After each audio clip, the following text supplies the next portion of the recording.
Korupsi sepanjang yang kita tahu selalu berhubungan dengan kejelekan dan kebusukan perilaku, seperti penyelewengan kekuasaan. Arti kata korupsi menurut harfiah kebusukan, keburukan, kejahatan, ketidakjujuran. Dapat disuap. Kali ini saya akan membahas lingkungan yang menjadi dampak perilaku korupsi.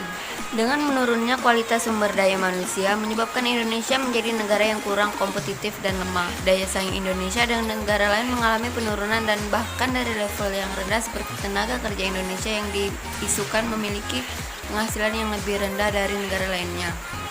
Apa saja yang menjadi dampak masif korupsi?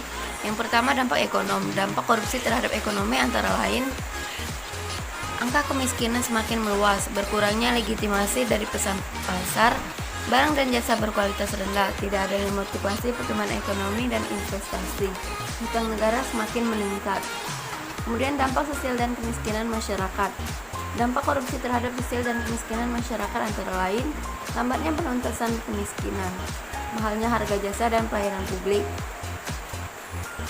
perilaku korupsi yang tertanam pada anak di bawah umur, kriminalitas semakin meningkat, rendahnya kualitas pelayanan publik. Kemudian dampak birokrasi pemerintahan atau runtuhnya otoritas pemerintah. Dampak korupsi terhadap birokrasi pemerintahan atau runtuhnya otoritas pemerintahan antara lain etika sosial politik yang kurang hidup, tidak efisiennya birokrasi, peraturan dan perundang-undangan yang tidak efektif, memperlambat peran negara dalam pengaturan alokasi.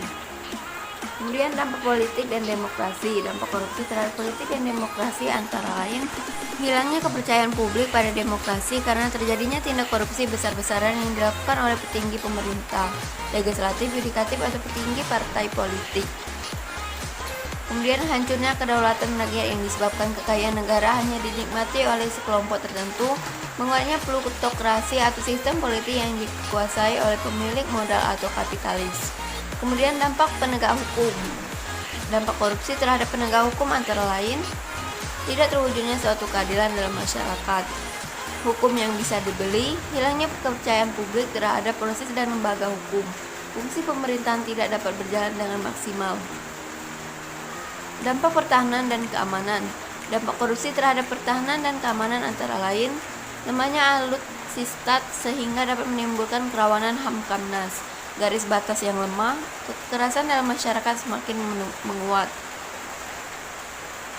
Kemudian dampak kerusakan lingkungan. Dampak korupsi terhadap kerusakan lingkungan antara lain menurunnya ekosistem bagi tumbuhan dan hewan, berkurangnya kualitas lingkungan,